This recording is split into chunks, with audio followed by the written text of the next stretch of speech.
Our mission is to radically extend human health span.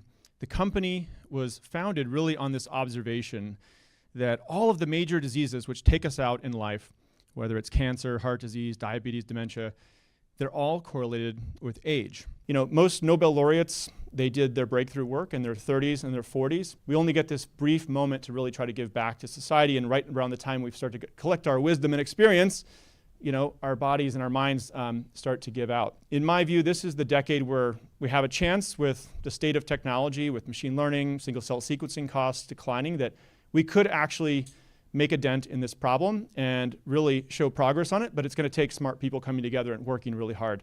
And we hope that by making an old cell look like a younger version of itself, maybe it'll act like a younger version of itself too, function better, and eventually help a patient. There are some TFs that change cell age other than the Yamanaka factors, suggesting that our overall hypothesis that if we go out hunting, there's gold to find, is correct. Now, finally, we've been really excited to find TFs that might be able to translate into medicines, where we turn them on briefly and then get a durable effect. On the cellular genomics front, we have 5x the number of cells we profiled, and we did so from many more donors.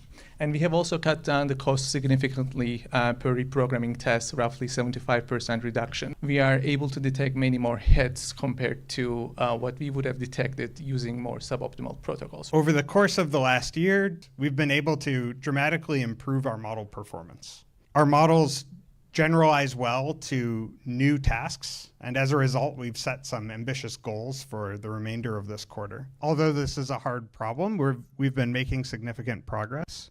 We beat several baselines, but more importantly, we can use these models to design new screens.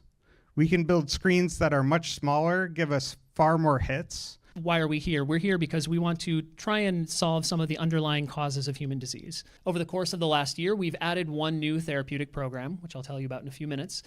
And importantly, we've built several assays to measure critical cell functions that are important for tracking how far we've made it along the path toward our goal.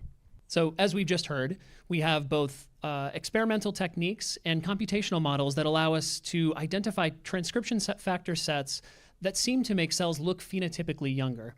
And that's very important, but at the end of the day, what we want to do is really rejuvenate cell function. We're making products to make everyone healthier.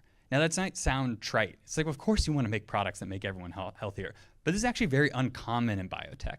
Most biotech companies are building products for very small numbers of people. And don't get me wrong, we should do that. There are patients that need bespoke gene therapies. There are patients that are suffering from certain forms of cancer that might only affect 1,000 people a year. We should develop those drugs. But we should also develop drugs that work for everybody. And so I hope more people join us on this mission and work on aging research.